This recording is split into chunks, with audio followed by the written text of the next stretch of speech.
글쎄 한 남자가 집에 돌아왔는데 곧 결혼할 약혼녀는 바닥에 쓰러져 울고 있고 고용된 간병인은 그 위에서 꼿꼿이 서 있더래요.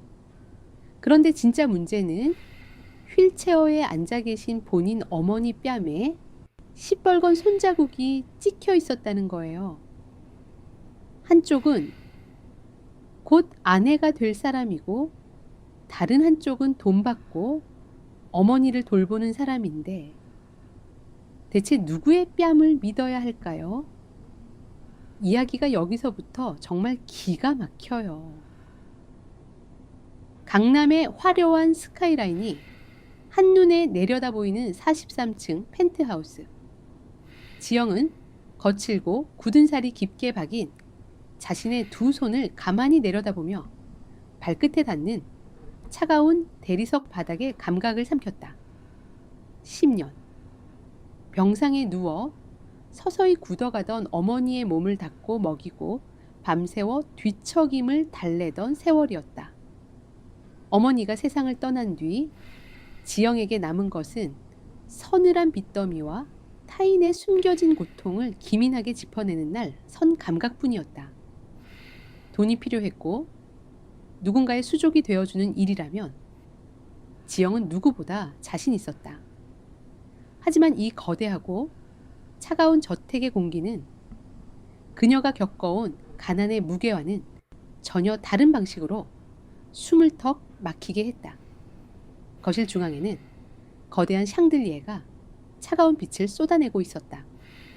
그 빗줄기 아래 이 집의 주인이자 그룹의 대표인 도현이 서류 가방을 든 채 시계를 확인하고 있었다. 그는 감정이 거세된 듯한 건조한 눈빛으로 지영을 위아래로 짧게 훑어보았다. 피로와 짜증이 미세하게 섞인 전형적인 바쁜 권력자의 얼굴이었다. 그는 입술을 달싹여 짧고 사무적인 당부만을 남긴 채 쟁얼음으로 현관을 향해 걸어갔다.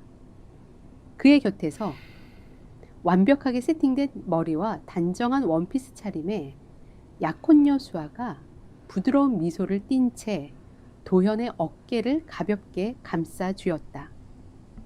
도현의 뒷모습이 시야에서 사라질 때까지 다정한 배웅을 마친 수아는 이내 고개를 돌려 지영을 바라보았다. 수아는 지영의 거친 두 손을 자신의 매끄러운 손으로 감싸주며 한없이 상냥한 목소리로 입을 열었다. 우리 어머니 참 불쌍하신 분이에요. 사고 이후로 말씀도 잃으시고 몸도 전혀 움직이지 못하시죠. 하루 종일 벽만 보고 계실 때도 많아요. 부디 각별히 신경 써주세요.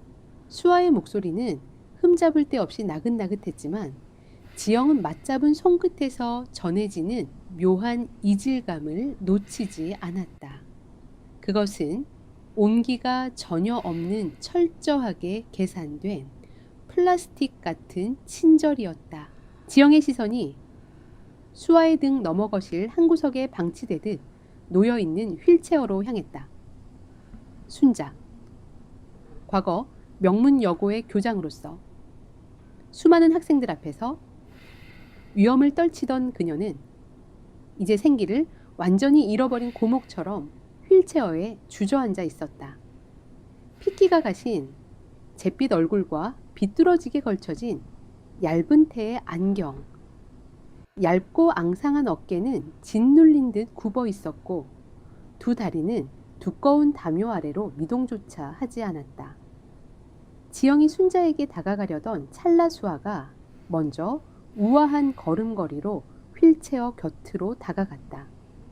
수아는 굽어있는 순자의 어깨를 다정하게 쓸어내리며 그녀의 무릎 위로 덮인 담요를 매무새 좋게 끌어당겼다.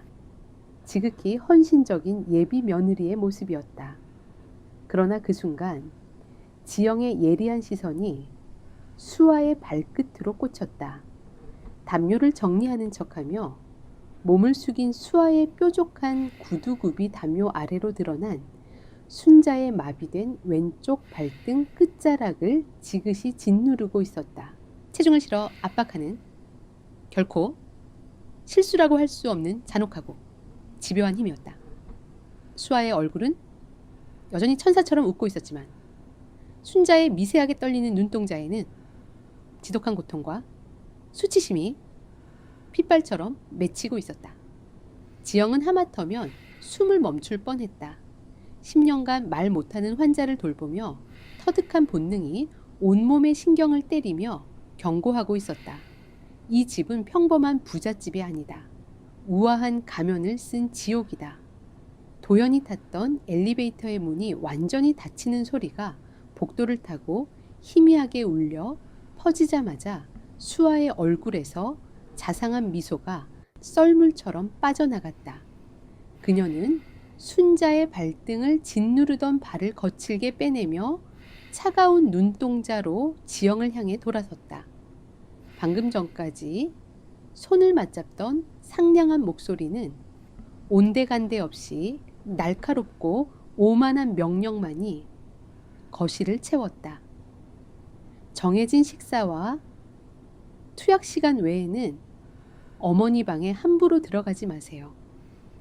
쓸데없이 말을 걸어서 어머니를 피곤하게 만들지도 마시고요. 그저 조용히 그림자처럼 시키는 일만 하시면 됩니다. 수아는 탁자 위에 놓인 명품 가방을 집어들고는 뒤도 돌아보지 않고 현관을 빠져나갔다. 무거운 현관문이 닫히며 둔탁한 마찰음을 냈고 거대한 펜트하우스에는 지리하고 숨막히는 정적만이 남겨졌다. 지영은 조심스러운 발걸음으로 순자의 휠체어 앞으로 다가갔다. 가까이서 본 순자의 얼굴은 더욱 참담했다. 안경 너머의 두 눈은 텅 비어 있었고 입술은 굳게 닫혀 있었다. 마비된 몸 초점 없는 눈동자. 모든 것이 죽어 있는 듯 보였다. 지영은 아무 말 없이 무릎을 굽혀 순자와 시선을 맞추었다. 동정이나 연민이 아닌 그저 한 인간으로서 다른 인간을 직시하는 묵직한 시선이었다. 그 순간 허공을 떠돌던 순자의 눈동자가 천천히 움직여 지영의 눈과 마주쳤다. 지영의 심장이 묵직하게 뛰었다. 그것은 삶을 포기한 자의 흐릿한 눈빛이 아니었다. 맹렬한 분노와 뼈에 사무친 억울함을 겹겹이 억눌러 담은 펄떡이며 살아 숨쉬는 눈동자였다. 갇혀있는 영혼이 지영을 향해 뚫어지게 시선을 던지고 있었다. 순자는 미세하게 떨리는 왼쪽 손가락을 힘겹게 들어 올렸다. 뼈마디가 앙상한 그녀의 손이 허공을 더듬거리다. 탁자 가장자리에 아슬아슬하게 놓여있던 은쟁반을 향해 뻗어나갔다. 순자의 손끝이 쟁반의 끝을 거칠게 밀어냈다. 금속 쟁반이 허공을 갈라 대리석 바닥에 부딪히며 날카롭고 커다란 파열음을 토해냈고 그 위에 놓여있던 수십 알의 약통과 하얀 알약들이 사방으로 산산조각 나듯 흩어졌다. 고요하고 차가웠던 대리석 성에 거대한 균열이 가는 순간이었다. 순자는 바닥에 어지럽게 흩어진 약들을 내려다보는 대신 오직 지영의 두 눈만을 매섭게 응시하고 있었다. 그것은 새로 온 한여를 향한 명백한 시험이자 묵음으로 내지르는 가장 절박하고 기척 강한 비명이었다.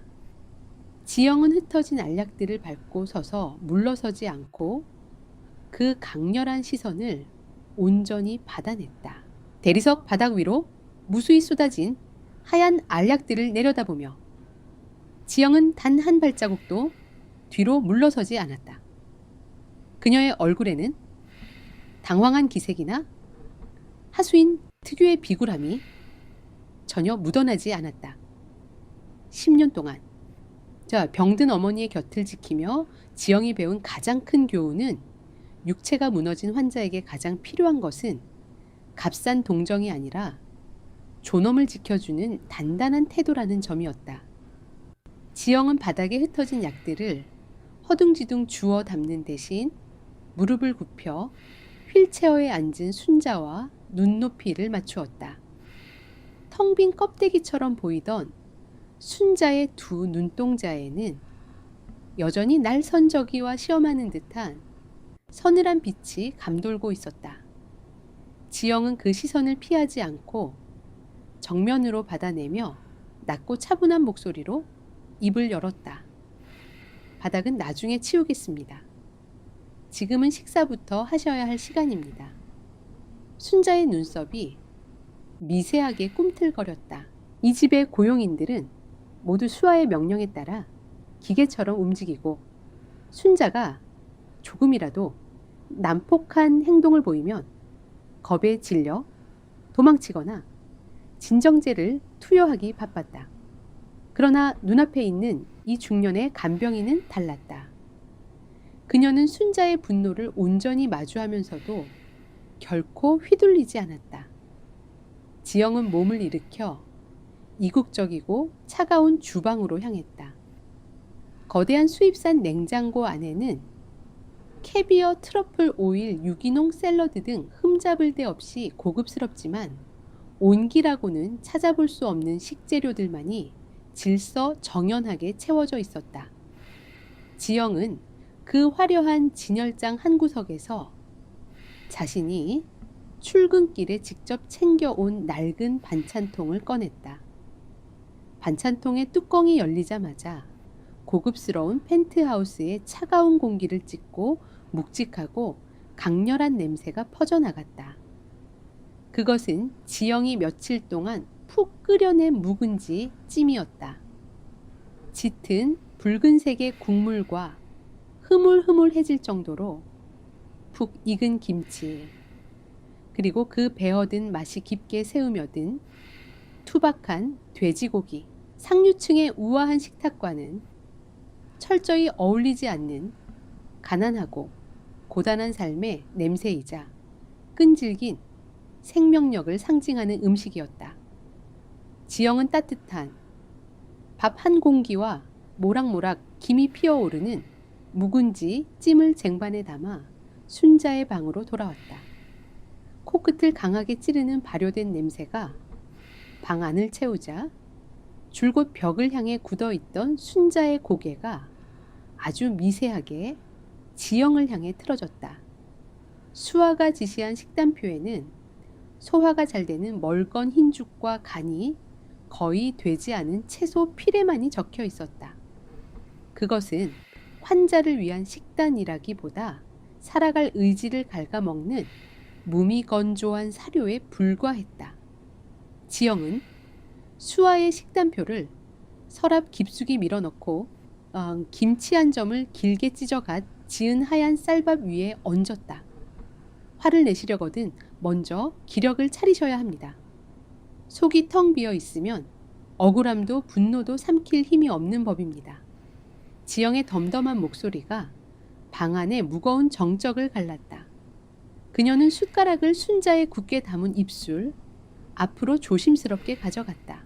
순자는 처음에는 완강하게 고개를 돌리려 했으나 코끝을 맴도는 묵직하고 시큼한 냄새가 그녀의 가장 깊은 곳에 잠들어 있던 감각을 무자비하게 흔들어 깨웠다. 그것은 교장이라는 고상한 직함으로 불리기 전 치열하고 가난했던 젊은 날 어머니가 끓여주던 투박한 생존의 맛이었다. 순자의 메마른 입술이 서서히 벌어졌다. 지영이 넣어준 밥과 묵은지가 입안에 퍼지는 순간 순자의 두 눈이 크게 흔들렸다. 씹을 필요조차 없이 부드럽게 녹아내리는 강렬한 짠맛과 매운맛이 마비된 신경을 타고 흘러내리며 핏기가 가셨던 그녀의 뺨에 붉은 생기를 돌게 했다. 순자는 마치 오랫동안 굶주린 짐승처럼 혹은 잃어버린 자신의 조각을 되찾으려는 사람처럼 허겁지겁 숟가락의 음식을 받아먹기 시작했다. 지영의 입가에 처음으로 희미하고 따뜻한 미소가 번졌다. 바로 그 순간이었다. 거실 쪽에서 현관문이 거칠게 열리고 닫히는 마찰음이 복도를 타고 날카롭게 울려 퍼졌다. 외출했던 수아가 무언가를 잊은 듯 예고도 없이 돌아온 것이다. 거실을 가로지르는 수아의 빠르고 날카로운 구두 발소리가 순자의 방문 앞에서 멈춰섰다. 방문을 열어젖힌 수아의 얼굴은 펜트하우스 안을 가득 채운 묵은지 찜의 냄새로 인해 혐오감에 일그러져 있었다. 그녀는 코를 틀어막으며 매서운 눈빛으로 지영과 순자를 번갈아 노려보았다. 완벽하게 꾸며진 그녀의 교양 있는 가면이 순식간에 벗겨지는 순간이었다. 지금 여기서 무슨 짓을 하는 거죠? 이 천박하고 역겨운 냄새는 대체 뭡니까? 수아의 목소리에는 숨길 수 없는 경멸이 가득했다. 그녀는 성큼성큼 다가와 지영이 들고 있는 쟁반을 거칠게 노려보았다. 시뻘건 국물이 묻은 숟가락과 투박한 뚝배기를 확인한 수아의 두 눈에서 차가운 불꽃이 튀었다. 내가 분명히 어머니의 식단표를 지시했을 텐데요. 어디서 이런 쓰레기 같은 음식을 함부로 들여와서 어머니 입에 쑤셔 넣는 겁니까? 당신 이 집이 당신 같은 부류가 먹다 남은 찌꺼기나 치우는 곳인 줄 알아요. 당장 내다 버려요. 수아가 이성을 잃고 소리치며 지영의 손에 들린 뚝배기를 바닥으로 내동댕이 치기 위해 사납게 손을 뻗었다. 지영이 미처 피할 틈도 없이 수아의 손끝이 뜨거운 뚝배기의 가장자리에 닿으려던 찰나였다. 허공을 가르던 수아의 팔이 무언가에 의해 강하게 제지당하며 움직임을 멈췄다. 수아의 시선이 아래로 향했고 그녀의 입술이 경악으로 굳어졌다. 오른쪽을 전혀 쓰지 못해 늘 담요 아래에 죽은 듯 늘어져 있던 순자의 왼쪽 손이 놀라운 속도로 허공을 갈라 수아의 얇은 손목을 맹렬하게 움켜쥐고 있었다. 뼈마디가 도드라진 앙상한 노인의 손가락이 수아의 하얀 손목을 파고들듯 조여오는 힘은 끔찍할 정도로 강력했다. 수아가 고통에 찬 표정으로 손목을 빼내려 발버둥 쳤지만 순자의 소나귀는 마치 강철로 만든 족쇄처럼 꿈쩍도 하지 않았다. 수아의 시선이 천천히 위를 향했다. 휠체어에 주저앉아 늘 초점 없이 허공만 응시하던 늙고 병든 여자는 온데간데 없었다. 순자는 고개를 꼿꼿이 든 채 70년의 세월 동안 수많은 이들을 호령했던 명문 여고 교장 특유의 꿰뚫어보는 듯한 서늘하고 압도적인 눈빛으로 며느리를 노려보고 있었다.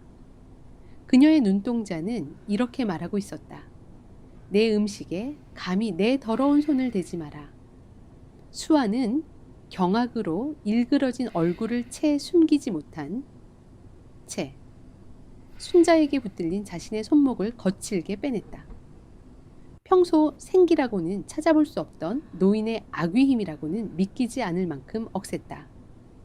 수아의 하얀 피부 위로 붉은 손자국이 선명하게 남아있었다. 그녀는 불에 댄 사람처럼 뒤로 물러서며 거친 숨을 몰아쉬었다.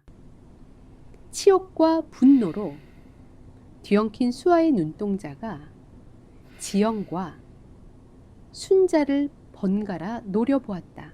그러나 수아는 이내 흐트러진 원피스 자락을 신경질적으로 끌어내리며 억지로 차가운 미소를 입가에 매달았다. 그녀는 아무 말 없이 뒤돌아섰고 그녀의 구두 발소리가 복도 끝으로 멀어지며 무거운 공기를 밀어냈다. 그날의 사건 이후 수아의 보복은 물리적인 폭력이 아닌 가장 교묘하고 잔인한 방식으로 시작되었다. 다음 날 늦은 오후 세탁실에서 순자의 이불을 정리하고 돌아온 지영의 걸음이 방문 앞에서 우뚝 멈췄다. 방 안은 기괴할 정도로 고요했다. 창밖으로 한강의 윤슬이 찬란하게 빛나고 있었지만 순자의 휠체어는 그 아름다운 풍경을 등진 채 하얀 벽을 향해 바짝 붙어 있었다. 코앞까지 다가온 차갑고 빈 벽, 빛도 풍경도 사람의 움직임도 완전히 차단된 완벽한 고립이었다. 스스로 휠체어 바퀴를 굴릴 힘조차 없는 70대의 마비 환자를 누군가 고의로 벽을 마주보게 돌려놓은 것이다. 지영은 벽시계를 확인했다. 수아가 다녀간 지 무려 5시간이 지나 있었다. 5시간 동안 순자는 한 뼘 앞에 하얀 페인트 벽만 바라보며 침묵 속에 방치되어 있었던 것이다. 지영의 턱관절에 강하게 힘이 들어갔다.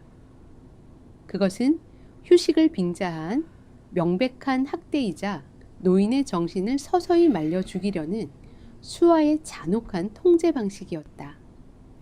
지영이 굳은 얼굴로 다가가 휠체어 손잡이를 거머쥐려는 찰나 등 뒤에서 차갑고 건조한 목소리가 들려왔다. 그대로 두는 게 좋을 텐데. 지영이 고개를 돌리자 펜트하우스의 안주인처럼 군림하는 오랜 수석 가정부 영숙이 팔짱을 낀 채 문가에 서 있었다. 영숙의 눈빛에는 지영을 향한 귀찮음과 경고가 서려 있었다. 수아 아가씨가 지시한 일이야. 오후의 강한 햇빛이 사모님 눈에 자극을 준다며 안정을 취하시도록 벽을 보게 하라고 하셨지. 자네가 함부로 손대면 곤란해져. 영숙의 변명은 매끄러웠으나 그 이면에 숨겨진 비겁함을 지영이 모를 리 없었다. 지영은 휠체어 손잡이를 쥔 손에 더욱 힘을 주며 단호하게 대답했다. 이건 안정이 아니라 고문입니다. 살아 숨쉬는 사람을 5시간 동안 벽만 보게 돌려놓는 건 좁은 관 속에 가두는 것과 다를 바 없습니다. 눈이 부시다면 블라인드를 내리면 될 일이지 사람의 시야 자체를 꺾어버리는 건 간병이 아닙니다. 영숙의 미간이 불쾌감으로 깊게 패였다. 그녀는 지영에게 한 걸음 다가와 목소리를 낮추며 쏘아붙였다. 자네, 이 집에서 오래 일하고 싶지 않은가 봐. 이 거대한 저택의 미래 권력은 수아 아가씨에게 있어. 사모님은 이미 끝난 분이야. 회장님마저 아가씨의 말이라면 끔찍하게 믿으시지. 괜한 영심리로 나서지 말고 눈 감고 귀 닫고 주는 월급이나 챙겨.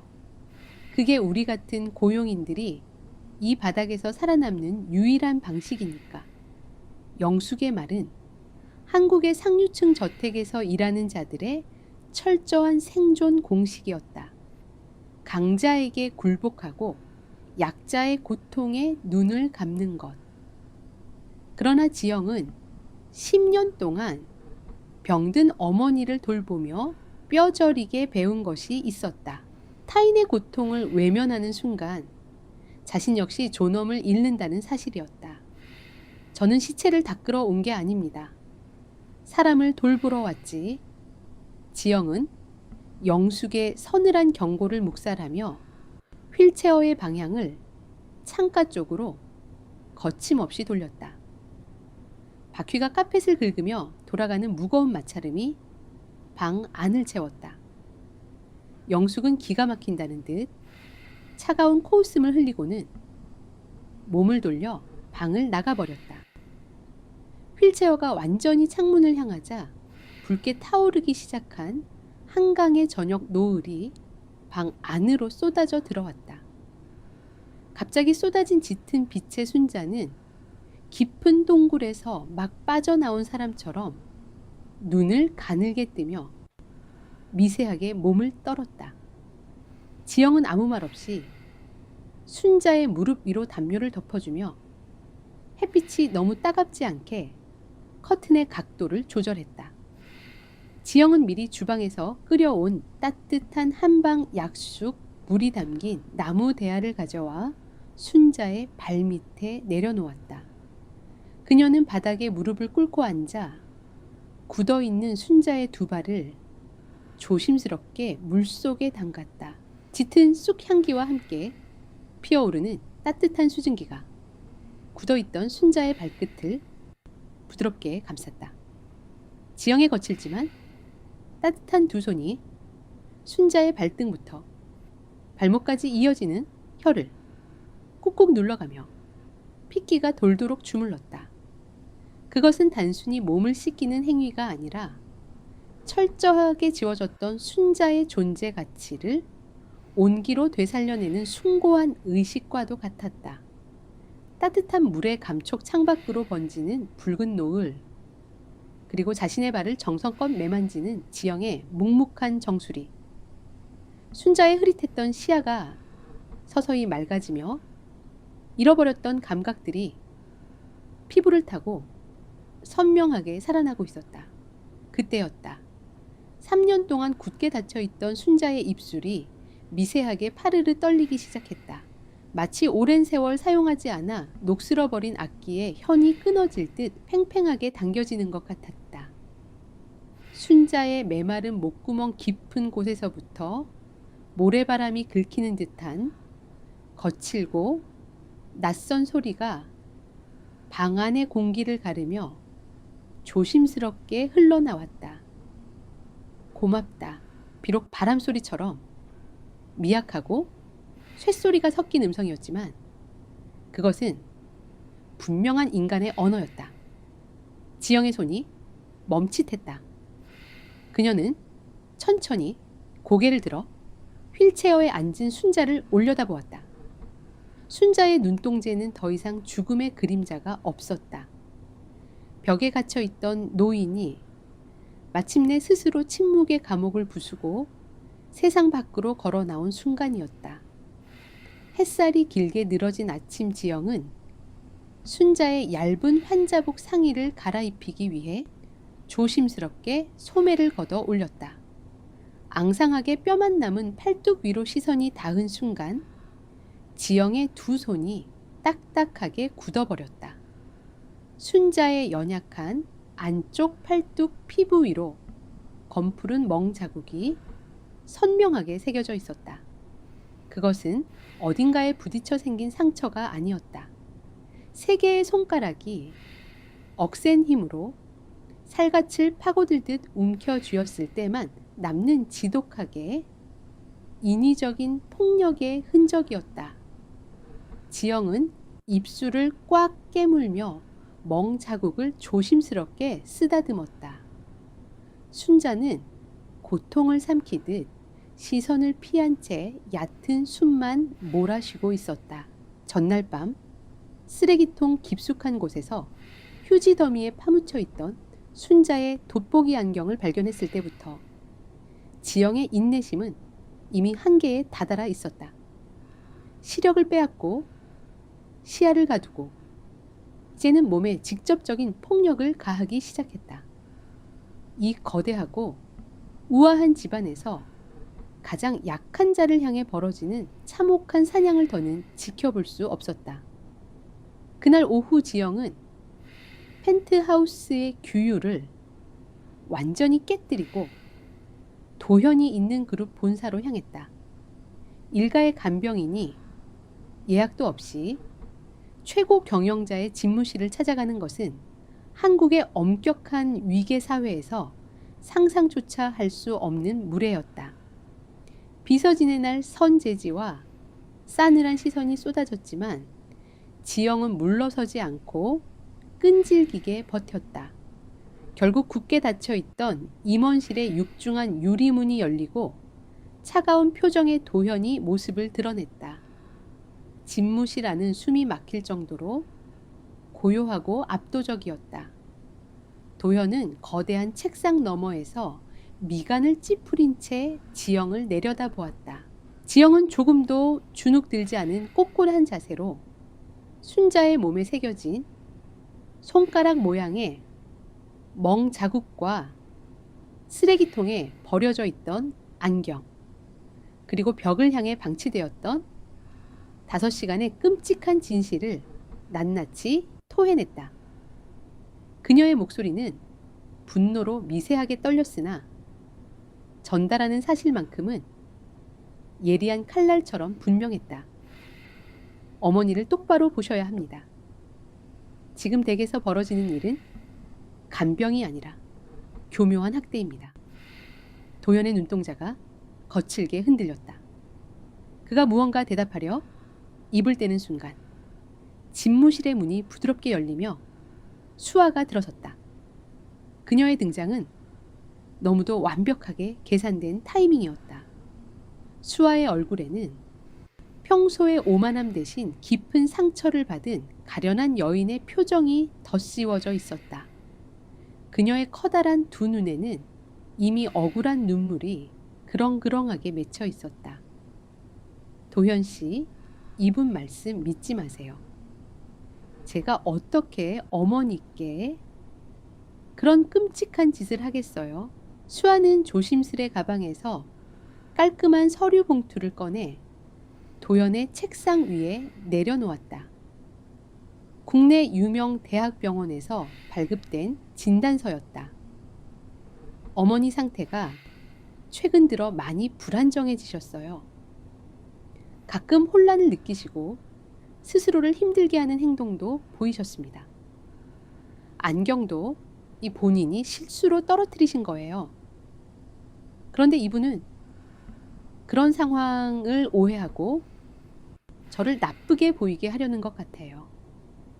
수아의 목소리는 조심스럽고 안타까운 기색을 띠고 있었다. 그녀는 최대한 침착하게 설명하고 있었고 객관적인 자료까지 더해지자 상황은 한쪽으로 기울기 시작했다. 도현은 책상 위에 서류와 지영의 손을 번갈아 바라보며 쉽게 결정을 내리지 못했다. 겉으로 보이는 모든 것이 완벽해 보이는 가운데 그는 무엇을 믿어야 할지 혼란스러워하고 있었다. 어머니가 며느리에게 학대받고 있다는 참담한 현실을 인정하는 것은 도현이 애써 쌓아 올린 완벽한 세계가 무너지는 것을 의미했다. 그는 타인의 시선과 체면을 지키기 위해 눈을 감고 서류의 거짓말에 숨는 자발적 맹인이 되기를 선택했다. 도연은 차갑게 식은 눈빛으로 지영을 향해 돌아섰다. 그의 목소리에는 어떠한 온기도 남아있지 않았다. 내 어머니의 병환을 이용해 가족을 이간질하는 행위는 용서할 수 없습니다. 수아는 곧 이 집안의 안주인이 될 사람입니다. 일가의 고용이니 함부로 입에 올릴 뿐이 아니란 말입니다. 당장 펜트하우스로 돌아가 짐을 챙기세요. 오늘부로 당신을 해고합니다. 단호한 해고 통보가 날카로운 비수처럼 지영의 가슴에 꽂혔다. 수아는 도연의 품에 기대어 슬픔을 억누르는 척하며 지영의 어깨 너머로 승리감에 도취된 서늘한 미소를 은밀하게 지어 보였다. 그 미소는 오직 지영의 눈에만 포착되는 잔인한 조롱이었다. 그날 밤 펜트하우스 구석에 자리한 좁은 고용인 방. 지영은 어둠 속에서 낡은 여행 가방을 펼쳐놓고 짐을 챙기고 있었다. 거친 직물로 만들어진 그녀의 옷가지들은 이 화려한 대리석 성과는 애초부터 어울리지 않는 것들이었다. 짐을 다 꾸린 지영이 가방의 지퍼를 닫고 자리에서 일어서려는 순간 닫힌 방문 너머 복도 쪽에서 휠체어 바퀴가 카펫을 긁으며 힘겹게 굴러오는 둔탁한 마찰음이 아주 느리게 들려왔다. 지영이 굳은 얼굴로 방문을 열자 그곳에는 기적처럼 순자가 휠체어를 힘겹게 밀며 다가와 있었다. 오직 왼쪽 팔의 위태로운 힘만으로 그 기나긴 복도를 홀로 지나온 것이었다. 가쁜 숨을 몰아쉬는 순자의 입에는 식은땀이 맺혀 있었고 안경 너머의 두 눈동자는 지영의 옷자락을 붙잡으려는 듯 처절하고 절박하게 타오르고 있었다. 어둠 속에 홀로 남겨질 노인의 묵음으로 부르짖는 비명이 지영의 발목을 무겁게 짓누르고 있었다. 새벽의 무거운 공기가 가라앉고 펜트하우스의 서늘한 아침이 밝았다. 지영은 밤새 정리한 낡은 여행 가방에 손잡이를 고쳐주며 현관을 향해 무거운 발걸음을 옮겼다. 거실 중앙에는 출근 준비를 마친 도현과 승리자의 여유를 만끽하듯 우아한 미소를 띤 수아가 서서 지영의 퇴장을 감시하고 있었다. 지영은 그들에게 어떤 변명도 구차한 매달림도 보이지 않았다. 그녀는 그저 건조한 시선으로 짧은 목례를 남기고 돌아설 뿐이었다. 그때였다. 거실 한 구석에 방치되어 있던 순자의 휠체어에서 미세한 움직임이 일었다. 지영이 현관문을 향해 손을 뻗으려는 찰나 순자의 왼쪽 팔이 허공을 매섭게 가르며 지영의 낡은 외투자락을 필사적으로 부여잡았다. 그 힘은 단순히 옷깃을 쥐는 정도가 아니었다. 휠체어에 간신히 걸쳐져 있던 순자의 상체가 중심을 잃고 앞으로 쏠렸다. 위험을 직감한 도현이 다급하게 손을 뻗었지만 그의 손끝이 닿기도 전에 모든 것이 무너져 내렸다. 순자의 몸이 차가운 대리석 바닥 위로 속절없이 추락하며 무겁고 둔탁한 충격음이 펜트하우스의 정적을 무참히 찢어발겼다. 도현의 두 발이 바닥에 얼어붙은 듯 멈춰섰고 그의 얼굴은 걷잡을 수 없는 경악으로 창백하게 질렸다. 평생을 교단 위에서 꼿꼿하고 우아하게 살아온 명문 여고 교장이었다. 자존심 하나로 버텨온 어머니가 지금 바닥에 볼품없이 엎드린 채 지영의 바짓단을 생명줄처럼 틀어쥐고 놓지 않고 있었다. 순자는 고통으로 일그러진 얼굴을 간신히 들어 올려 도현을 뚫어지게 응시했다. 제발 이 사람을 내치지 말라는 피를 토하는 듯한 절박한 절규가 침묵 속에서 도현의 심장을 난도질하고 있었다. 어머니의 처절한 바닥 기행 앞에서 도현이 쌓아 올렸던 위선의 벽이 무너져 내렸다.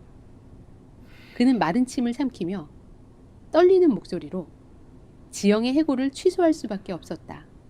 그 순간 지영의 뒤에 서 있던 수아의 완벽했던 미소에 선명하고 깊은 균열이 스쳐 지나갔다.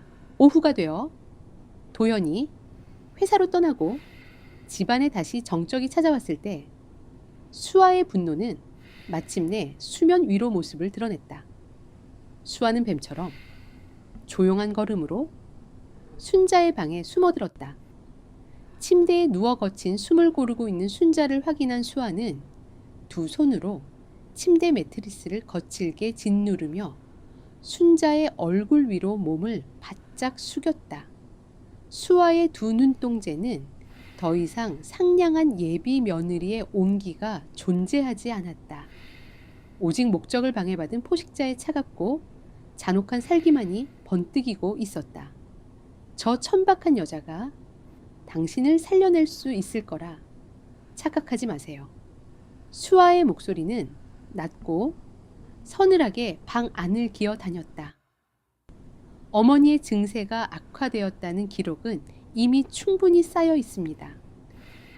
도현 씨가 결혼식 준비로 바빠지는 즉시 당신은 외곽에 있는 아주 조용하고 격리된 요양원으로 옮겨질 겁니다. 의식은 흐리고 온종일 좁은 방에서 벽만 보고 살아야 하는 노인에게 이 화려한 펜트하우스의 한강 뷰는 사치니까요. 도현 씨는 결국 내 말을 믿게 될 겁니다. 늘 그래왔듯이 말이죠. 순자의 가슴이 분노와 무력감으로 거칠게 오르내렸지만 수아는 아랑곳하지 않고 순자의 굽은 어깨를 경멸하듯 툭툭 치고는 몸을 일으켰다. 승리를 확신한 수아의 구두 발소리가 방을 빠져나가며 멀어졌다. 그러나 수아는 알지 못했다. 반쯤 열린 방문 밖 짙은 그림자가 드리워진 복도의 지영이 돌처럼 굳은 채 서 있었다는 사실을, 지영의 손에는 물기가 덜 짜인 청소용 걸레가 들려 있었다. 지영이 걸레를 틀어쥔 양손에 뼈마디가 하얗게 질리도록 끔찍한 힘이 들어갔다. 거친 손바닥 피부가 마찰로 쓸려 미세하게 핏방울이 맺힐 지경이었지만 지영은 고통조차 느끼지 못했다. 수아의 도끼 어린 속삭임을 남김없이 집어삼킨 지영의 두 눈동자는 서늘하고 맹렬한 불길로 타오르고 있었다. 더 이상 그녀는 빚을 갚기 위해 고개 숙인 간병인이 아니었다. 지영은 입술을 지식이듯 깨물며 지옥 같은 이 대리석성에서 가장 약한 자를 지켜내기 위한 거대하고 견고한 방패가 되기로 맹세하고 있었다. 폭풍이 몰아치기 전에 가장 무서운 침묵이 펜트하우스의 복도를 감싸고 있었다. 먹구름이 한강 위로 무겁게 내려앉으며 펜트하우스의 넓은 거실을 어두운 잿빛으로 물들이던 늦은 오후였다. 도연이 중요한 그룹 임원회의로 자리를 비운 사이 저택의 공기는 숨을 쉬기 어려울 만큼 날카롭게 얼어붙어 있었다. 수아는 손에 두툼한 서류 봉투를 쥔 채 마치 사냥감을 구석으로 몰아넣는 우아한 포식자처럼 순자의 방으로 걸음을 옮겼다. 그녀의 구두굽이 대리석 바닥을 짓누르며 내는 일정한 마찰음은 저택 안의 모든 고용인들에게 숨죽이라는 섬뜩한 경고와도 같았다. 영숙을 비롯한 고용인들은 수아의 서늘한 눈짓 한 번에 쥐죽은 듯 복도 끝으로 몸을 숨겼다. 오직 주방에서 순자의 마비된 근육을 풀어줄 따뜻한 약재를 다리던 지영만이 불길하게 일렁이는 공기의 흐름을 감지하고 국자를 쥔 손에 힘을 주었다. 순자의 방문이 거칠게 열리고 닫히며 둔탁한 진동을 남겼다. 수아는 창문을 등진 채 휠체어에 앉아있는 순자에게 다가가 들고 있던 서류 뭉치를 앙상한 무릎 위로 무자비하게 던졌다.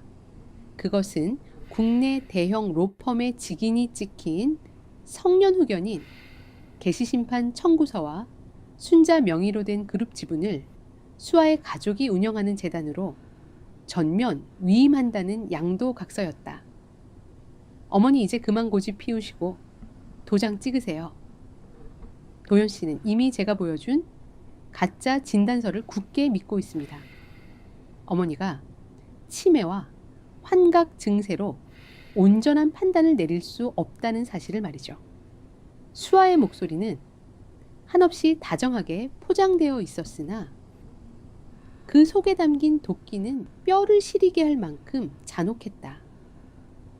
그녀는 고급스러운 만년필의 뚜껑을 열어 순자의 떨리는 왼쪽 소나귀에 억지로 쥐어주었다.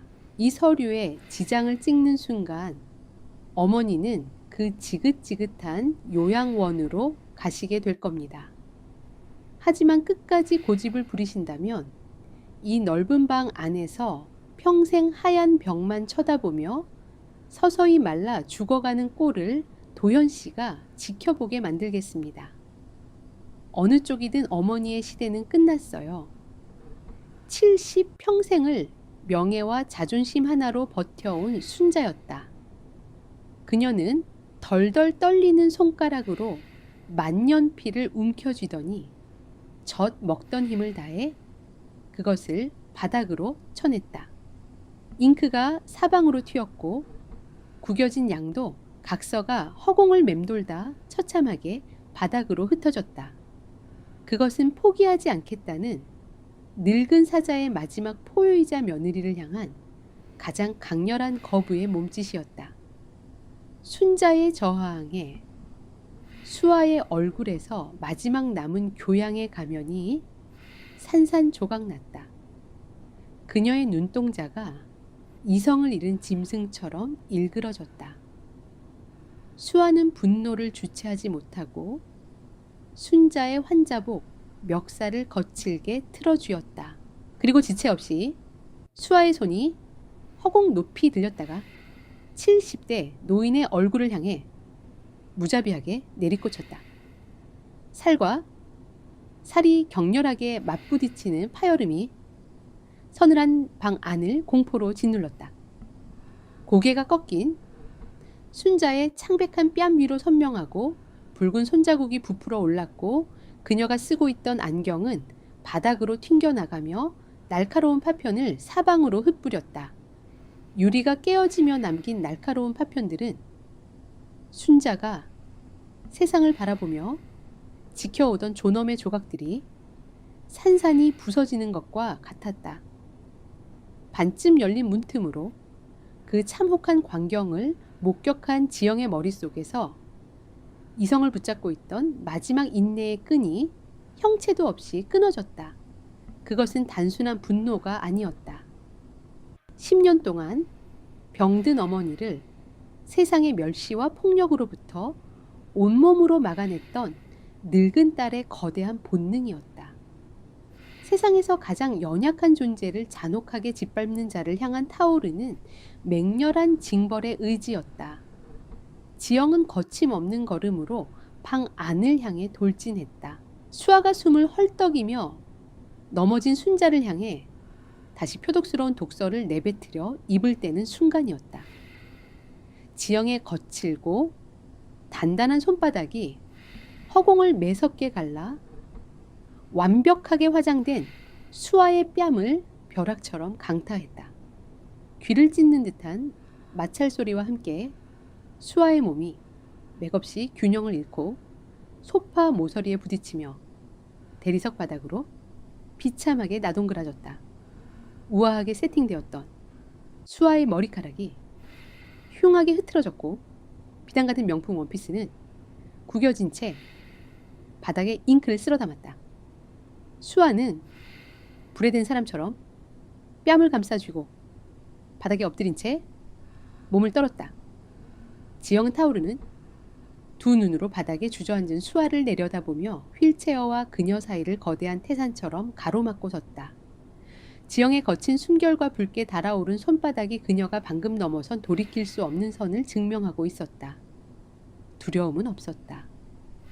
지영은 오직 단호하고 분노에 찬 목소리로 바닥에 쓰러진 여자를 향해 선고하듯 내뱉었다. 다시는 입은 몸에 그 더러운 손을 대지 마라. 수아가 치욕과 경악으로 일그러진 얼굴을 들어 올리며 도끼 어린 비명을 지르기 위해 입을 벌리는 찰나였다. 등 뒤에서 방문이 열리는 무거운 소리와 함께 복도의 서늘한 바람이 방 안으로 밀려들었다.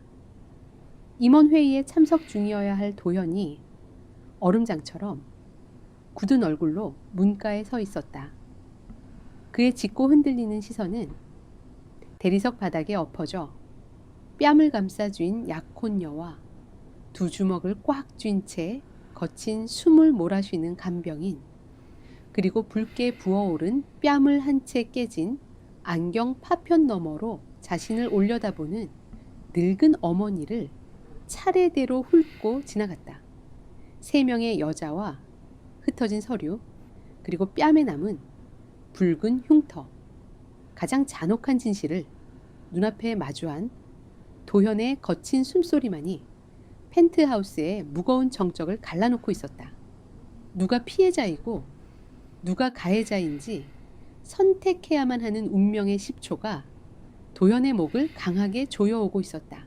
도현의 등장은 방 안의 모든 공기를 순간적으로 얼려버렸다. 시간은 멈춘 듯했고 오직 세 여자의 거친 숨소리만이 그 끔찍한 정적을 위태롭게 떠받치고 있었다.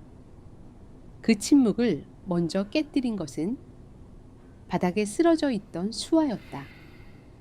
그녀는 언제 도끼를 품었냐는 듯 순식간에 세상에서 가장 연약하고 상처받은 피해자의 얼굴로 돌아와 있었다. 수아는 덜덜 떨리는 손으로 붉게 부어오른 자신의 뺨을 감싸쥐며 금방이라도 부서질 듯한 목소리로 도현의 이름을 불렀다. 그녀의 커다란 눈동자에서 굵은 눈물방울이 계산된 듯 정확한 타이밍에 흘러내렸다. 도현 씨, 이 여자가 갑자기 저를 공격했어요. 제가 어머니께 안부 인사를 드리려던 것뿐인데 다짜고짜 저를 밀치고 이렇게. 수아의 목소리는 흐느낌으로 문드러져 끝을 맺지 못했다. 그녀는 충격과 공포에 질린 채 가냘픈 어깨를 떨며 지영을 향해 겁에 질린 시선을 보냈다. 완벽한 연기였다. 누가 보아도 그녀는 하녀의 난폭한 질투심에 희생된 무고한 약혼녀였다. 도현의 흔들리는 시선이 지영에게로 향했다. 지영은 아무런 변명도 하지 않았다. 그녀는 그저 굳게 담은 입술과 흔들림 없는 눈빛으로 깨진 안경 너머로 겁에 질린 채 떨고 있는 순자를 굳건히 지켜 설 뿐이었다. 그 침묵은 유죄를 인정하는 무기력한 포기가 아니라 더러운 진실 게임에 동참하기를 거부하는 굳건하고 외로운 저항이었다. 도연에게 선택의 여지는 없었다. 상류층 사회의 체면과 이성적인 판단은 눈물을 흘리는 약혼녀의 편에 서라고 명령하고 있었다. 그는 지영을 향해 차갑게 식은 목소리로 물었다. 이 여자를 때린 게 사실입니까? 지영은 한치의 망설임도 없이 도현의 눈을 똑바로 마주하며 단호하게 대답했다. 네, 제가 때렸습니다. 그 짧은 인정은 모든 상황을 종결시키는 판결과도 같았다. 도현은 싸늘하게 얼굴을 굳힌 채 휴대폰을 꺼내 비서에게 지시를 내렸다. 얼마 지나지 않아 펜트하우스의 현관문이 열리고 제복을 입은 경찰관 2명이 무표정한 얼굴로 들어섰다. 지영은 순순히 그들의 지시에 따랐다. 차가운 금속 걸쇠가 그녀의 손목을 조이며 맞물리는 소리가 거실에 희미하게 울렸다. 연행되어 나가는 순간 지영은 마지막으로 순자를 향해 고개를 돌렸다. 휠체어에 주저앉은 순자는 마비되지 않은 왼쪽 손을 필사적으로 뻗으며 입술을 달싹여 무언가 말하려 애썼지만 목구멍에서는 알아들을 수 없는 거친 쇳소리만 새어나올 뿐이었다. 지영은 그런 순자를 향해 아주 희미하게 괜찮다는 듯 고개를 끄덕여 보였다. 후회하지 않는다는 흔들림 없는 눈빛이었다. 굳게 닫힌 현관문은 두 사람을 그렇게 갈라놓았다. 수아는 계획대로 움직였다. 그날 저녁 재벌가 약혼녀 난폭한 가사도우미에게 무차별 폭행당해 라는 자극적인 제목의 기사가 인터넷을 뒤덮기 시작했다. 수아가 흘린 정보와 교묘하게 편집된 사진들은 지영을 질투심에 눈이 멀어 주인에게 폭력을 휘두른 파렴치한 범죄자로 완벽하게 둔갑시켰다. 세상의 모든 비난이 이름 모를 간병인에게 무자비하게 쏟아졌다. 지영이 떠난 펜트하우스는 다시 깊고 차가운 침묵의 감옥으로 돌아갔다. 순자는 외부와의 모든 소통이 차단된 채 자신의 방에 철저히 고립되었다. 수아는 더 이상 순자에게 폭력을 쓰지 않았다. 그럴 필요가 없었다. 순자의 유일한 방패가 사라진 지금 그녀는 서서히 말라 죽어가는 것 외에는 아무것도 할 수 없는 무력한 노인일 뿐이었으니까. 그날 밤 도현은 서재의 거대한 가죽 의자에 파묻힌 채 잠들지 못했다. 모든 것이 끝났다고 생각했지만 그의 머릿속에서는 지영이 연행되던 순간에 그 고요하고 단단했던 눈빛이 지워지지 않고 맴돌았다. 폭력을 휘두른 가해자의 눈빛이라고는 믿기지 않을 만큼 투명하고 올곧았다. 어머니가 절박하게 내지르던 쇳소리와 겁에 질려 떨던 모습 또한 가슴에 박힌 가시처럼 그를 괴롭혔다. 무언가 잘못되었다. 그가 애써 외면하고 있는 진실의 조각이 이 완벽하게 짜인 비극의 어딘가에 숨겨져 있었다. 깊은 생각에 잠겨있던 도현의 뇌리 위로 문득 몇 달 전 인테리어 공사를 끝내며 설치했던 보안 시스템이 스쳐 지나갔다. 저택의 외관과 현관만 비추도록 설정해 두었지만 사적인 공간의 녹화 기능까지 전부 포함된 최고급 사양의 시스템이었다. 수아는 그 존재를 알지 못했다. 도현은 마른 침을 삼키며 노트북을 열었다. 그의 손가락이 자판 위에서 잠시 망설였다. 이 판도라의 상자를 여는 순간 그가 지켜온 완벽한 세계가 송두리째 무너져 내릴지도 모른다는 본능적인 두려움이 엄습했다. 그러나 어머니의 처절했던 눈빛과 지영의 흔들림 없던 시선이 그의 망설임을 거칠게 밀어냈다. 그는 입술을 깨물며 보안 서버 접속을 위한 관리자 암호를 한자 한자 힘겹게 입력하기 시작했다. 화면이 바뀌며 지난 넉 달간의 기록이 담긴 수많은 영상 파일 목록이 스크린 위로 모습을 드러냈다. 서재의 창밖으로 새벽의 푸른 빛이 새으며들 때까지 도현은 노트북 화면에서 눈을 떼지 못했다. 그의 얼굴은 시간이 흐를수록 핏기가 가시며 차가운 석고상처럼 굳어갔다. 화면 속에서는 지난 넉 달간의 시간이 소리 없는 흑백 영화처럼 속절없이 흘러가고 있었다. 도현은 자신이 애써 외면하고 부정했던 지옥의 실체를 한순간도 놓치지 않고 자신의 두 눈으로 똑똑히 목격해야만 했다. 첫 번째 영상 파일은 수아가 순자의 휠체어를 벽으로 돌려놓는 장면이었다. 그저 가벼운 심술이라고 생각했던 행위의 전말은 훨씬 집요하고 잔혹했다. 영상 속의 수아는 정확히 시간을 재고 있었고 5시간이 지나자 마치 아무 일도 없었다는 듯 휠체어를 원위치로 돌려놓았다. 그 시간 동안 영상 한 구석에서 미동도 없이 하얀 벽만 바라보던 어머니의 앙상한 뒷모습은 그 어떤 비명보다도 더 큰 고통의 무게로 도현의 심장을 짓눌렀다. 다음 영상은 지영이 그에게 처음 찾아왔던 날의 기록이었다. 화면 속에서 수아는 순자의 팔뚝을 보이지 않는 각도에서 거칠게 움켜쥐고 있었고 잠시 후 순자의 팔뚝에는 선명한 손가락 모양의 멍이 새겨졌다. 수아가 그에게 보여주었던 대학병원 진단서는 애초부터 철저하게 조작된 거짓말이었던 것이다. 도현의 손가락이 떨리기 시작했다. 그는 마우스를 움직여 순자의 안경이 사라졌던 날의 파일을 열었다. 영상 속에서 수아는 순자의 얼굴에서 안경을 빼앗아 들고 잠시 망설이는 기색도 없이 주방 쓰레기통 깊숙한 곳으로 그것을 던져 넣었다. 빛을 잃은 어머니가 초점 없는 눈으로 온종일 방 안에 갇혀 있는 동안 수아는 거실에서 우아하게 잡지를 읽고 있었다. 그 태연함은 인간의 감정이 완전히 거세된 자만이 보여줄 수 있는 순수한 악의 그 자체였다. 그리고 그 지옥 같은 풍경 속에서 지영이 있었다.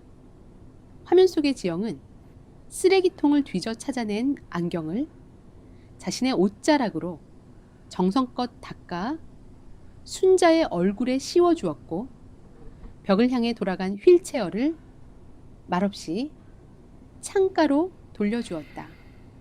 그녀는 냄새나는 묵은지, 찜을 끓여 억지로 순자의 입에 넣어주었고 따뜻한 약속 물에 굳은 발을 주물러 주었다.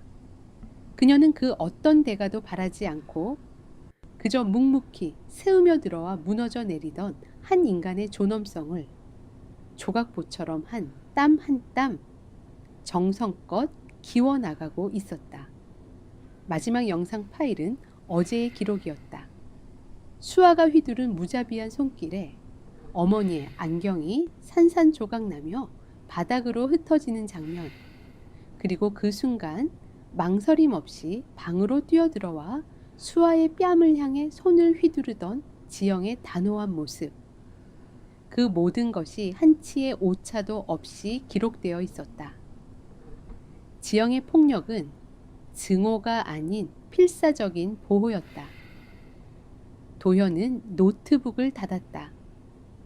그의 온몸이 차갑게 식은 분노로 부들부들 떨리고 있었다.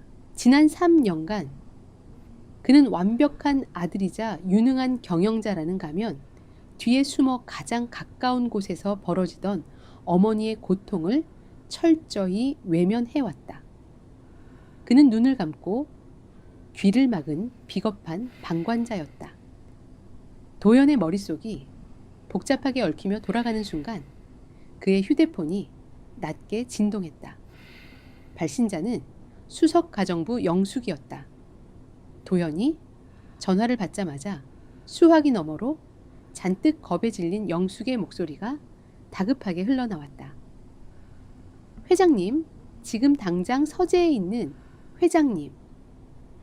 개인 금고를 확인해 보셔야 합니다. 제가 그동안 너무 무서워서 차마 말씀드리지 못한 것이 있습니다. 도현은 영숙의 떨리는 목소리에 이끌려 서재 벽면에 숨겨진 금고로 다가갔다. 복잡한 다이얼을 맞추자 묵직한 강철문이 열렸다. 금고 안에는 도현의 아버지, 즉 순자의 남편이 남긴 유품들과 함께 오래된 서류 뭉치 하나가 보관되어 있었다. 영숙이 말한 것은 그것이 아니었다. 서류 뭉치 아래 지난 3년간 한 번도 열어본 적 없는 낡은 나무 상자가 놓여 있었다. 도현이 상자의 뚜껑을 열자 그 안에는 낡은 녹음기 하나와 작은 수첩이 들어 있었다. 영숙의 설명은 이랬다. 3년 전 순자의 남편이자 그룹의 선대 회장이 교통사고로 사망하기 며칠 전 그는 무언가에 심하게 쫓기는 듯 보였다고 했다. 그는 영숙에게 이 상자를 몰래 건네며 만약 자신에게 무슨 일이 생기거든 반드시 도연에게 전달해달라고 신신당부했다는 것이다. 그러나 사고 이후 수아 집안에 위세의 겁을 먹은 영숙은 그 약속을 지키지 못하고 상자를 금고 깊숙한 곳에 숨겨왔던 것이다. 도현은 떨리는 손으로 녹음기의 재생 버튼을 눌렀다. 낡은 기계에서 잡음 섞인 목소리가 흘러나왔다. 그것은 분명 돌아가신 아버지의 목소리였다. 내용은 충격적이었다. 아버지는 수아의 아버지가 운영하는 로펌이 그룹의 경영권을 빼앗기 위해 주주들을 포섭하고 위임장을 조작하고 있다는 사실을 막 눈치챈 상태였다. 그는 증거를 모아 이 모든 비리를 세상에 폭로하려던 참이었다. 그리고 녹음의 마지막 부분에는 이런 말이 섬뜩하게 남아 있었다.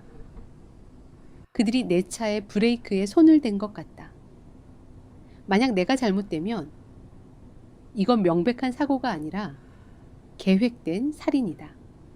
녹음이 끝나자 서재 안에는 무거운 침묵만이 남았다. 3년 전 아버지를 앗아간 그 끔찍한 사고는 단순한 비극이 아니었다. 그것은 경영권을 찬탈하기 위해 수아의 집안이 치밀하게 계획한 세기의 사기극이자 잔혹한 살인사건이었던 것이다. 도현의 손에 들려있던 녹음기가 바닥으로 떨어지며 둔탁한 소리를 냈다. 그의 두 눈에서 마침내 뜨겁고 붉은 눈물이 솟구쳐 올랐다. 바로 그때 수아의 변호사로부터 전화가 걸려왔다. 그는 정중하지만 단호한 목소리로 통보했다. 수아가 순자에 대한 성년 후견인 개시 심판을 정식으로 법원에 청구했으며 내일 오전 긴급 주주총회를 소집하여 순자의 의결권을 정지시키고 그룹의 경영권을 넘겨받겠다는 내용이었다. 수아의 마지막 공격이 시작된 것이다. 다음 날 오전 그룹 본사의 대회 의실은 살얼음판 같은 긴장감으로 가득 차 있었다. 긴급 소집된 주주총회에 참석한 수십 명의 주주와 임원들은 불안한 눈빛으로 서로의 얼굴을 살피며 수군거리고 있었다. 회의실의 상석에는 오늘 이 거대한 전쟁을 일으킨 장본인 윤수아가 얼음처럼 차갑고 우아한 자태로 앉아 있었다. 그녀의 옆에는 명문 로펌의 변호사들이 배석하여 승리를 확신하는 여유로운 미소를 짓고 있었다. 회의실의 육중한 문이 열리며 도현이 들어섰다. 그는 밤새 고뇌한 흔적이 역력한 수척하고 굳은 얼굴이었다. 수아는 그런 도현을 향해 걱정스럽다는 듯 위선적인 표정을 지어 보였지만 도현은 그녀에게 단 한 번의 눈길도 주지 않고 자신의 자리에 앉았다. 곧이어 휠체어를 탄 순자가 회의실 안으로 천천히 들어왔다. 수아의 변호인단이 준비한 의사 2명이 그녀의 뒤를 따랐다. 순자는 여전히 넋이 나간 사람처럼 초점 없는 눈으로 허공만 응시하고 있을 뿐이었다. 수아 측 변호사가 먼저 자리에서 일어섰다. 그는 유창하고 설득력 있는 어조로 순자의 정신감정 기록과 최근의 폭력 사태를 언급하며 그녀가 더 이상 그룹의 중대사를 결정할 수 있는 온전한 판단 능력을 상실했다고 주장했다. 그는 순자의 모든 의결권을 정지하고 약혼녀이자 법적 보호자가 될 수에게 모든 권한을 위임해야 한다고 목소리를 높였다. 회의장 곳곳에서 동조하는 듯한 고갯짓과 웅성거림이 파도처럼 번져나갔다. 도현은 그 모든 소란을 묵묵히 지켜보고만 있었다. 그의 침묵은 패배를 인정하는 무기력한 동의처럼 보였다. 수아의 입가에 짙고 서늘한 미소가 마침내 피어올랐다. 그녀가 모든 것을 손에 넣기까지 이제 단 한 걸음만이 남아 있었다. 수아의 변호사가 의결권 정지 안건을 최종 상정하려는 순간이었다. 도현이 자리에서 조용히 일어섰다. 그는 주주들을 향해 고개를 숙인 뒤 낮고 무거운 목소리로 입을 열었다. 안건을 처리하기에 앞서 주주 여러분께 먼저 보여드릴 영상이 있습니다. 지난 몇 달간 제 어머님께서 어떻게 지내오셨는지에 대한 아주 사적인 기록입니다. 도현의 신호와 함께 회의실의 모든 조명이 꺼지고 정면에 설치된 거대한 스크린이 환하게 빛을 발하기 시작했다. 회의장 안의 모든 시선이 스크린으로 집중되었다. 화면에는 펜트하우스의 내부를 촬영한 흑백 영상이 소리 없이 흘러나오기 시작했다. 수아가 순자의 휠체어를 벽으로 돌려놓는 장면, 안경을 빼앗아 쓰레기통에 버리는 장면, 그리고 순자의 앙상한 팔뚝을 거칠게 움켜쥐는 장면까지 교묘하게 숨겨져 있던 모든 학대의 순간들이 적나라하게 눈앞에 펼쳐졌다. 장내의 웅성거림이 점차 경악에 찬 탄식으로 바뀌어갔다. 수아의 얼굴에서 핏기가 사라지기 시작했다. 그녀는 믿을 수 없다는 듯 스크린과 도현의 얼굴을 번갈아 바라보며 몸을 떨었다. 영상은 멈추지 않았다. 마침내 수아가 순자의 뺨을 무자비하게 내리치고 그 순간 지영이 뛰어들어와 수아를 막아서는 마지막 폭력의 순간이 스크린을 가득 채웠다. 회의장은 물을 끼얹은 듯 조용해졌다. 모든 것이 명백했다. 가해자와 피해자는 완벽하게 뒤바뀌어 있었다. 영상이 끝나고 회의실에 다시 불이 켜졌을 때 수아는 완전히 이성을 잃고 자리에서 일어나 고함을 질렀다. 거짓말이야, 저건 악의적으로 편집된 영상이라고요. 저 여자가, 저 천박한 간병인이 도연 씨를 유혹해서 나를 모함하는 겁니다. 수아의 추악한 발악이 회의장을 어지럽히는 순간 지금까지 미동도 없이 앉아있던 순자의 휠체어에서 작은 움직임이 일었다. 순자는 떨리는 왼쪽 손을 들어 그녀의 호흡을 돕기 위해 씌워져 있던 답답한 산소 마스크를 스스로 벗어내렸다. 그리고 3년 동안 굳게 닫혀있던 입술을 천천히 열었다. 쇳소리가 섞인 거친 목소리가 아닌 과거 수백 명의 학생들 앞에서 호령하던 교장 특유의 맑고 힘 있는 목소리가 마이크를 타고 회의장 전체에 장엄하게 울려 퍼졌다. 내가 바로 저 영상의 증인입니다. 그리고 3년 전 내 남편을 죽음으로 몰고 간 그 끔찍한 사고의 진실을 알고 있는 유일한 산증인이기도 합니다. 순자의 입에서 터져나온 충격적인 발언에 회의장은 거대한 충격에 휩싸였다. 그녀는 주머니에서 낡은 녹음기 하나를 꺼내 들었다. 그것은 도현이 건넨 아버지의 유품이었다. 순자는 떨리지 않는 단호한 손가락으로 녹음기의 재생 버튼을 눌렀다. 회의장 스피커를 통해 돌아가신 선대 회장의 목소리가 흘러나오기 시작했다.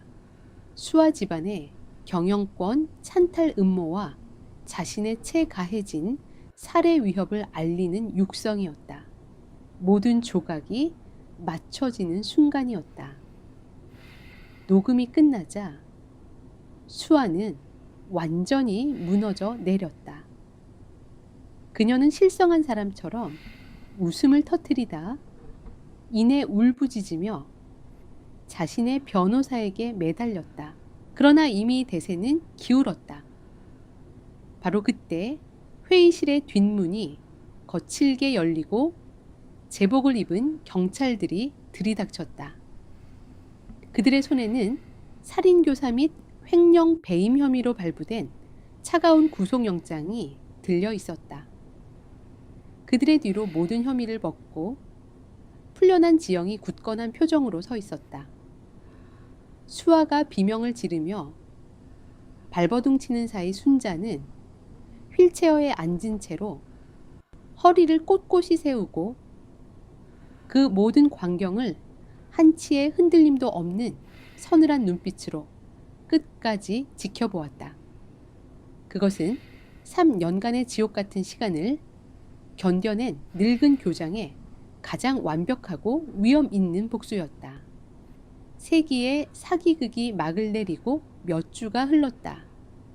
윤수아와 그녀의 집안은 살인교사 횡령 주가 조작 등 수많은 혐의로 법의 심판을 받게 되었고 그룹은 도현의 확고한 리더십 아래 빠르게 안정을 되찾았다. 대중의 분노는 순식간에 동정과 응원으로 바뀌어 순자를 지켜낸 이름 없는 간병인 지영을 의로운 방패라 칭송하기 시작했다. 모든 폭풍이 지나간 펜트하우스는 마침내 본래의 고요함을 되찾았다. 그러나 그것은 예전의 차갑고 억압적인 침묵이 아니었다. 창문 너머로 쏟아지는 따스한 햇살과 은은하게 퍼지는 약재의 냄새, 그리고 나지막이 책 읽는 소리가 어우러진 살아 숨 쉬는 평온함이었다. 지영은 떠나지 않았다. 그녀는 이제 더 이상 불안한 고용인이 아니었다. 도연은 그녀에게 그룹의 복지재단 소속 전문 간병인이자 순자의 유일한 말벗이 되어 달라는 정식 직책을 제안했다. 지영은 그 제안을 받아들였다. 다만 한 가지 조건을 걸었다. 자신의 보고 책에는 오직 순자 한 사람에게만 국한된다는 것이었다. 도연은 군말 없이 그리고 기꺼운 마음으로 그 조건을 수락했다. 어느 맑은 오후 지영은 순자의 휠체어를 밀며 햇살이 가득한 거실을 산책하고 있었다. 지난 몇 달간의 치열한 싸움 끝에 순자의 건강은 놀라울 정도로 회복되었다. 그녀는 여전히 휠체어에 의지해야 했지만 이제는 또렷한 목소리로 자신의 의사를 표현하고 가끔은 지영의 부축을 받아 몇 걸음 정도는 스스로 내디딜 수도 있게 되었다. 순자는 창가에 멈춰서서 한강의 윤슬을 바라보다 문득 나지막한 목소리로 지영에게 물었다. 그때 왜 도망치지 않았나? 모든 것을 잃을 수도 있는 싸움이었는데. 지영은 순자의 어깨 위로 얇은 담요를 덮어주며 덤덤하게 대답했다. 10년 동안 병상에 누워 계셨던 제 어머니가 마지막으로 남기신 말씀이 있습니다. 세상에서 가장 무서운 지옥은 몸이 아픈 지옥이 아니라 아무도 내 말을 믿어주지 않는 지옥이라고요. 저는 사모님의 눈 속에서 그 지옥을 보았습니다. 차마 외면할 수가 없었습니다. 두 사람 사이에는 한동안 따뜻한 침묵이 흘렀다. 그 침묵 속에는 굳이 말로 표현하지 않아도 되는 깊은 이해와 유대감이 강물처럼 흐르고 있었다. 저녁 시간이 되자 지영은 펜트하우스의 넓은 주방에서 저녁 식사를 준비하기 시작했다. 메뉴는 이제 이 집의 상징이 된 묵직하고 시큼한 냄새를 풍기는 묵은지 찜이었다. 지영이 커다란 냄비에 김치와 돼지고기를 넣고 육수를 붓고 있을 때 퇴근한 도현이 조용히 주방으로 들어왔다. 그는 넥타이를 느슨하게 풀며 어색한 몸짓으로 식탁 의자에 걸터 앉아 지영의 뒷모습을 말없이 바라보았다. 그동안 제가 어리석었습니다. 제 눈으로 봐야 할 것을 보지 않고 제 귀로 들어야 할 소리를 외면했습니다. 당신에게 평생 갚아도 모자랄 빚을 졌습니다. 도연의 목소리에는 깊은 죄책감과 진심 어린 존경이 묻어 있었다. 지영은 뒤돌아보지 않은 채 묵묵히 냄비를 저으며 대답했다. 빚은 사람이 사람에게 함부로 지는 것이 아닙니다. 회장님은 저에게 빚을 진 게 아니라 회장님의 어머니께 평생 속죄하는 마음으로 사셔야 하는 겁니다. 지영의 단호한 말에 도연은 아무런 대꾸도 하지 못했다. 그는 자리에서 일어나 지영의 옆으로 다가왔다. 그리고 서툰 솜씨로 싱크대에 쌓여있는 채소들을 씻기 시작했다. 거대한 그룹을 이끄는 최고 경영자의 손이라고는 믿기지 않을 만큼 어설픈 몸짓이었다. 두 사람은 아무 말 없이 나란히 서서 저녁 식사를 준비했다. 한 사람은 묵묵히 냄비를 젓고 다른 한 사람은 서툴게 채소를 씻었다. 어색하지만 따뜻한 공기가 두 사람 사이를 채워갔다. 그것은 주인과 고용인의 관계가 아닌 같은 상처를 공유하고 서로를 통해 치유받고 있는 두 인간의 모습이었다. 잠시 후 휠체어를 탄 순자가 거실에서 주방 쪽으로 천천히 다가왔다. 그녀는 나란히 서서 저녁을 준비하는 아들과 지영의 모습을 물끄러미 바라보다 희미하고 인자한 미소를 입가에 띄었다. 그날 저녁 세 사람은 처음으로 한 식탁에 마주 앉아 저녁 식사를 했다. 화려한 장식도 값비싼 와인도 없었다. 식탁 중앙에는 김이 모락모락 피어오르는 묵은지, 찜 뚝배기 하나와 같이 지은 따뜻한 쌀밥 세 공기만이 소박하게 놓여 있었다. 도연은 지영이 퍼준 밥 한 숟갈과 푹 익은 김치 한 점을 입안에 넣었다. 강렬하고 투박하지만 그 어떤 산의 진미보다도 깊고 따뜻한 맛이 그의 혀끝을 감쌌다. 그것은 단순히 음식의 맛이 아니었다. 시련을 함께 이겨낸 사람들이 나누는 위로의 맛이자 차가운 대리석성이 마침내 진정한 집으로 거듭나는 순간의 맛이었다. 창밖으로 서울의 야경이 별처럼 쏟아지고 있었다. 그 눈부신 풍경을 배경으로 세 사람은 말없이 서로를 마주보며 오랫동안 잊고 있었던 따뜻한 밥의 맛을 음미했다. 상처는 깊었지만 그들은 이제 함께 밥을 먹으며 서로의 온기를 나눌 수 있는 새로운 가족이 되어가고 있었다.